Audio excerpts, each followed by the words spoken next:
welcome to another episode of EPMS Tech Talk. I'm Joanne LaFlamme. And I'm Chris Costa. So Chris, what do we want to go over today? Well, last time we talked about setting up data collection, setting up employees. I thought today maybe we could actually look at recording some transactions. Sure. As you mentioned last week, we talked about the three types of employees: start time only, which is like entering, you come in the morning, you clock into what you're working on. When you're finished with that, you clock out of that, clock into the next thing, and you do that all day and let the computer keep track of your time. Sure. And then we also talked about start and end time, where you're kind of filling out a time card. Right. You say what you worked on from this time to that time, and then what you worked on from that time to the next time, and so on. And then the last one would be elapsed time we talked about, where you're kind of doing a time card again, but instead of entering a start and end time, you're entering how much time you worked on each thing. Right. Okay. Okay. Can we start maybe with a start time? Sure, let's take a look at that. Sure. So I'm going to start by going into data collections. And when this opens up, I have it showing a list of all the departments here. You can set this up so it only shows a particular department if this workstation were at that particular department. I have a couple of employees set up in the press department for start time only, start and end time, and elapsed time, so we can take a look at those.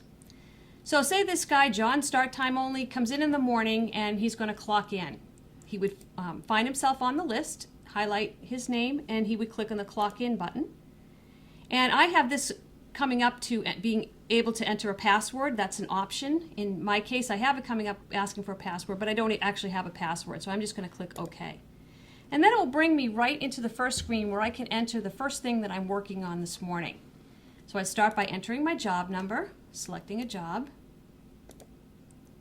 selecting the component I'm working on, the particular process I'm working on, and this is set up to show the processes that are currently in the job for this department. I can also click on the List All button down here and see all the processes that I could be working on in this department. And this is a toggle. If I click it again, it just shows me what's for the job. So say I'm working on the actual press run. I could double click on that.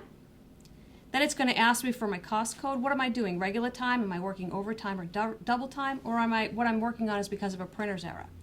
So I'm going to select regular time. And then reason code is if you're having problems, so you don't have to enter that. And then click OK. Now at this point, the clock is running. John is off doing his work on the press, and a certain amount of time is going to go by. And now he doesn't have to come back to this console until he's done working on whatever it was he was working on. Sure. Okay. So say the run is done, and now I'm going to come back and enter the next thing I'm working on. Okay. So we come back here, and I'd click on the production button. And the first thing it will ask me to do is complete what I was working on. So I have to enter a completion code, whether just the process is complete, if I'm done at this cost center completely and it's going to go to the next cost center, or maybe I'm done with working on it right now, but there's still more work to be done. Maybe I'm going to a meeting or lunch. I would select in process. So I'm going to say the cost center is complete. I can double click on that. I then enter the quantity. I would enter how many impressions I did on this press. If there was a bad quantity, I can enter a bad quantity. Again, if this was a problem, I can enter a reason code. If I want to enter a comment for reference later, I can enter a comment. And then click OK. It'll ask me now if I want to enter a material. I can click on yes and select a material code and enter a material. And when I come down into the material code, it will show me the materials for the job. So I can select the material. Again, I can select a cost code. I can enter a reason code if there was a problem. And one of the options is to have it come up with the default of the quantity for the material to be the same as the production quantity. And then click OK. And it'll ask me if I want another one. I'm not going to this time. And then it brings me into the next process to clock into the next thing I'm working on. And this is what you'll do all day long until the end of the day. And at that point, you can clock out. Okay. Okay. Okay. Now, how would the process change if you were not a start time only employee? Okay, so let's take a look at that. Okay. Let me just complete this entry here, and I'll just select another job that he's working on quickly. Okay, so now if I'm a start time only employee, or start and end time, employee, instead of clocking in, I don't have a clock in button here. I have just a production button. So what I would do is I'd click on the production button, and again, it looks very similar. I can select the job that I'm working on. I can select the component. I can select the process that I'm working on. I can select the cost code, enter a reason code if I need to. And you'd be entering this at the point of when you finish this particular process, so you would enter in a completion code.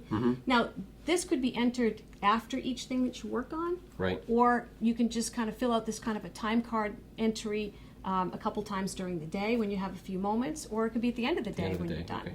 Sure. So I'm going to say the cost center is complete here. I can enter the quantity that I did. And now I have to actually enter the start time for this and when I completed it. So say I completed it at 10:30, and then I would click OK. And it will ask me if I want to enter a material. This time I'll say no. And it'll ask me if I want to enter another production entry. So say if I did something from 10:30 to 11 I want to record, I can say yes here. It defaults to the same job, or I can select another job. Fill out my component, my process, my time, enter the quantity, and say when I finish this. And click OK. And it again will ask me if I want to enter material or if I want to enter production entry. I'm going to say no here. And now let's take a look at elapsed time. Again, you just hit the production button, just like start and end time. And again, the screen is very similar. I'd select my job, my component, the process I'm working on, the time. I can enter a quantity. And now this time I'm entering how much time I spent. So say I did this for an hour or 60 minutes. I can enter 60 and click OK. It'll ask me if I want to enter a material.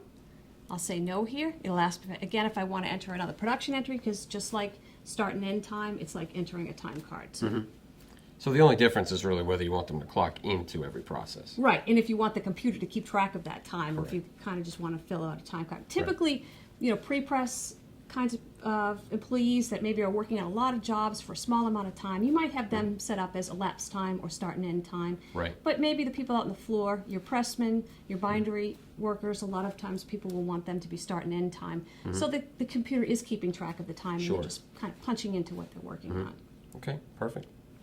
Okay, do you have any other questions? No, I think that was good. All Very right. good. Thanks. Well, thank you. Okay. And thank you for joining us for another episode of EPMS Tech Talk. I'm Joanne LaFlamme. And I'm Chris Costa. Please look forward for more to come.